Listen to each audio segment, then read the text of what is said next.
सुबह के 3 बजते ही अलार्म बज उठा। अपनी आंखों को मसलते हुए सुनंदा उठ बैठी। आज उसे कुलदेवी के दर्शन करने के लिए जाना था, जिसके लिए उसे ट्रेन से सफर करना था। वैसे इससे पहले भी सुनंदा ने ट्रेन में सफर किया था, पर ये सफर और सफर से अलग था, क्योंकि इससे पहले जो सफर सुनंदा ने किया था वो शादी से पहले था, जहां उसके सफर की तैयारी में उसकी माँ का पूरा सहयोग होता था। पर आज अपनी शादी के बाद पहली बार वो ट्रेन से सफर कर रही थी। ससुराल वाले थोड़े रूढ़िवादी है, इस कारण उसकी शादी के बाद हनीमून के नाम पर कहीं घूमने भी नहीं गए थे, और अब इतने महीनों के बाद कुलदेवी के दर्शन के नाम पर ही सही आखिर उसका घर से निकलना तो हो रहा था, जिसके लिए वो अच्छी खासी उत्साहित थी। और उत्साहित क्यों ना हो, आखिर कितने दिनों के बाद बाहर घूमने को मिलेगा।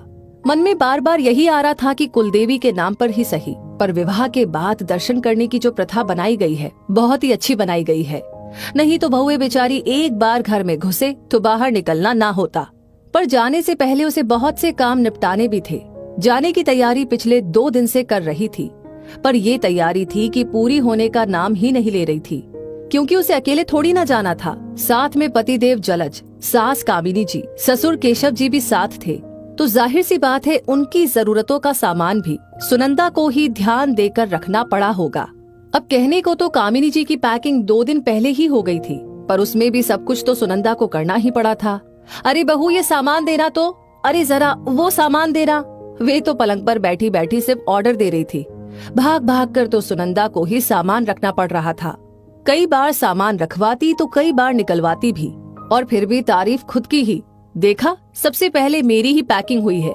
पति देव तो सास से भी महान, अपना सामान पैक ही ना कर सकी, बस ऑर्डर दे दिया कि ये सामान मेरा रखवा देना। अब रखवा देना से क्या मतलब होता है? घर में कोई नौकर चाकर थोड़ी ना लगे हैं जिन्हें ऑर्डर देकर रखवा लिया जाए। सुनंदा को ही सब कुछ करना पड़ा। ये तो शुक्र मनाओ कि ससुर जी ने अपना सामान खुद पैक कर लिया।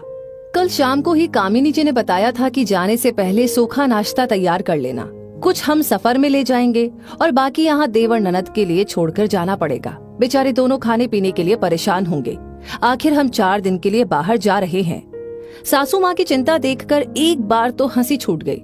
जो सुबह से शाम तक बाहर का अगड़म बगड़म खाते हैं, उनके खाने की भला क्या चिंता, और वैसे भी दोनों जवान हैं, अपना खाना खुद बना सकते हैं। तो रात के खाने की तैयारी कर सफर के लिए भी सभी लोगों के लिए सूखा नाश्ता तैयार किया। बाजार का कुछ चाहिए नहीं था, जिसे बनाते बनाते ही रात के 12 बज गए, और अब 3 बजे उठकर सबका खाना यहीं से तैयार करके ले जाना है। सासू माँ ने रात को ही हिदायत दे दी थी कि पराठे बना लेना, आलू की सूखी सब्जी और चटनी बना लेना, हमें रास्ते का खाना पचता नहीं है। मन ही मन कूड़ती हुई सुनंदा के मन में बार बार यही आ रहा था कि शुक्र मनाओ खाना 1-2 दिन से ज्यादा नहीं चल पाता, नहीं तो ये पूरे 4 दिन के लिए खाना भी यहीं मुझसे बनाकर ले जाते और होटल का खर्चा भी बचा लेते। खैर, अब खाने की तैयारी के लिए भी उठना तो सुनंदा को ही पड़ा। उसने उठकर के सारा खाना तैयार कर लिया, तब जाकर 5:30 बजे सबको चाय बनाकर जगाया, क्योंकि उससे पहले उठाने के लिए सासू माँ ने सख्त मना किया था। जब सबके गले में चाय गई, उसके बाद ही उठकर सब नहा धोकर तैयार हुए।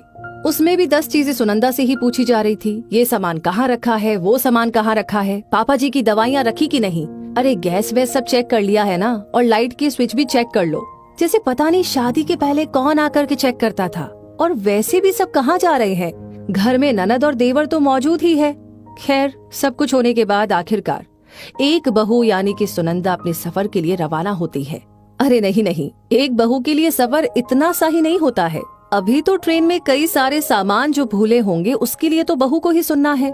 सभी लोगों को नाश्ता खाना सर्व करने की जिम्मेदारी भी तो बहू की ही है। साथ ही साथ पापा जी की दवाई, मम्मी जी की दवाई भी बहू को ही देना है। ऊपर से बर्थ पर बेडशीट बिछाने का काम भी बहू को ही करना है। और सबसे बड़ी बात, सिर पर से पल्ला नहीं गिरना चाहिए। हे भगवान, एक बहू के लिए सफर कभी छोटा सा होता ही नहीं है। एक छोटे से सफर के लिए भी बहू को बहुत कुछ तैयार करना पड़ता है। वैसे आपका क्या ख्याल है, कमेंट करके जरूर बताइएगा। दोस्तों, इस वीडियो से आपको क्या सीख मिलती है, आपकी क्या राय है, हमसे जरूर शेयर करें और इस वीडियो को ज्यादा से ज्यादा शेयर करें। आपका हर एक लाइक, हर एक शेयर हमें मोटिवेट करता है ऐसी ही प्रेरणादायक वीडियो आपके सामने लाने के लिए। साथ ही हमारी हर वीडियो को सबसे पहले पाने के लिए हमारे पेज को फॉलो करना ना भूलें। धन्यवाद।